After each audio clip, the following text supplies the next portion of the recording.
ما هذا الكبضن با أنا هالك اللي جبها هي وحن شاء الله هاي إن أنا أدوكم ما هاد نقو ما ده حدا حزب كل مية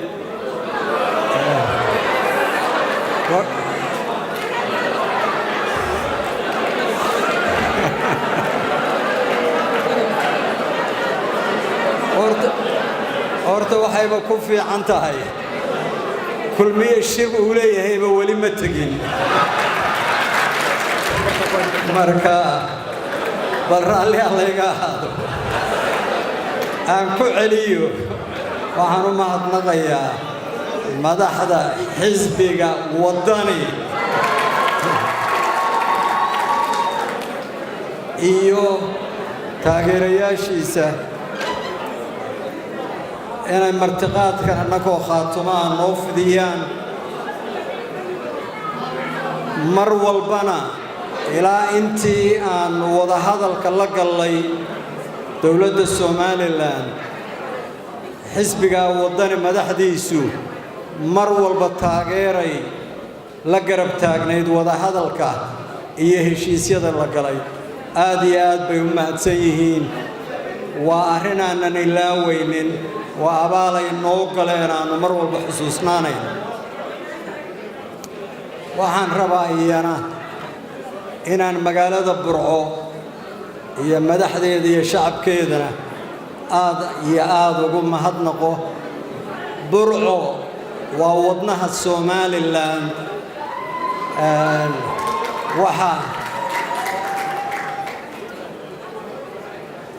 وحا أنا أي مدنتهاي إن لو أقعدوا إنتي هوري مقالة برعو يدد كيدو أي قبني من دومني ما هاتو كعتان مربع قضية وحي تايهات إن يدور آديات وين أي تاريخ دا كلها هايين هدنا اللوغة منهم فرديو وحان مغلينا شرر دورة ومقالة اللوغو تلقلي waxaan rajaynaynaa kuwaasu inay lagu guulaysto oo ay hirgalaan waxaan qabaa shirarkaas haddii la qabto oo lagu guulaysto inay wax weyn oo weyn ka tari doonto Somaliland koritaankeeda iyo midnimadeeda iyo horumarkeedaba reer Burco arrintaa idinka la idinka fadhiyaa وقتنا إنه شوقنا وح بدن أو إسبدل يكعدونا كسر الجيش كأفريقيا وردن أنت في الصومال قال لك قاعد لوردن وحن قبا أو أنا كمرين حبابين إن الصومال لاندور وين يكل هذا هاي هرمركا هي النبضة هي مدنبضة أنت في الصومال كهذا الشيء waxaan qabaa inaan laga hari karaynin isbedelka iyo kacdoonka geeska Afrika ka socda waxaana mudan hawshu maamul iyo dawlad iyo maamul jira maaha siyaasadda karkarinteeda iyo qaaxideeda iyo aragti dheer oo laga sugayo waxa leh xisbiyaday tahay inay waxan soo bisleeyaan inay ka soo doodaan inay tilmaamo ka soo bixiyaan loolanka siyaasadeed kuma eka marka doorashadu jirto xisbiga guulaysta wuxuu noqonayaa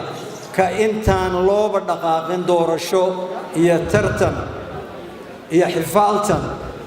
cidda isku mashquulisa arrimaha ummaddu ay leedahay oo loo baahan yahay in aad looga doodo oo maanta wax weyn baan halka ka bartay arrintan niqaabka loo xidhanayo waxaan u malaynayaa inaan meel fog lagu gaadhayn niqaabkana aan iska dhigno golayaashana dooda looga baahan yahay geesinimadu meeshaas ay ku jirtaa geesinimadu maaha hub la qaato geesinimadu waxa weeye waxa dhabta ah ee ummadda hor yaalla ee la kala doordooranayo ciddii tilmaanta oo qeexda waxa loo baahan yahay inta badanba waa laba daran mid dooro wax xun iyo wax wanaagsan wiilka yar ee 5 jirkii wuu gartaa laakiin laba daran mid dooro waxa uu ka talin karaa cidda cadna u ah geesinimana ay ka muuqato arrinta ugu culus ee Somaliland maanta hortaala aniga aragtidayda waxa weeye arrinta dhalinyarada iyo waxbarashada dalkan taala arrinta dhalinyarada iyo haddaan si fiican looga fakirin meelaha wax laga baranayo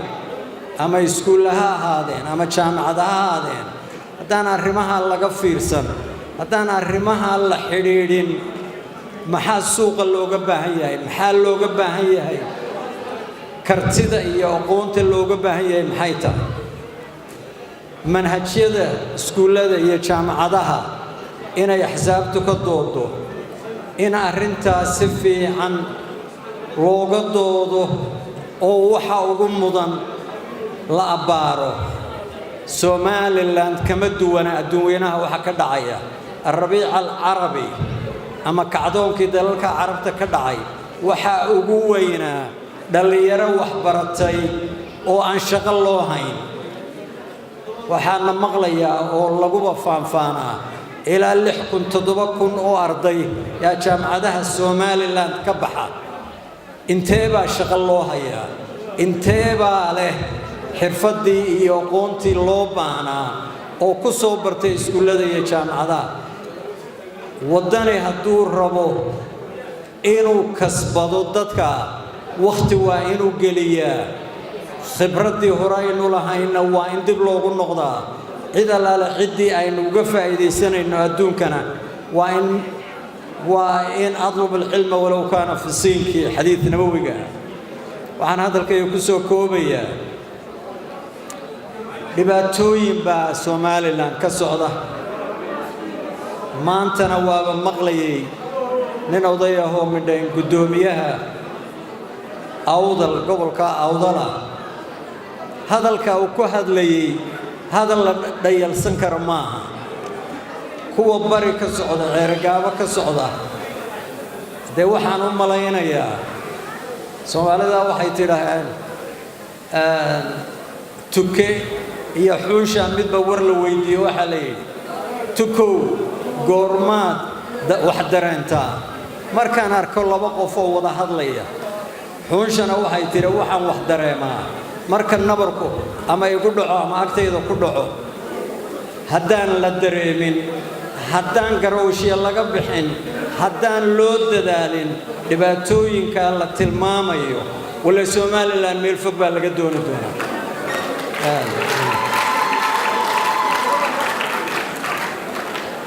anagu taayadii kuma soo koobaye insha Allah Somaliland la wada leeyahay yeynu ku guulaysan doonaa waana mahadsantiin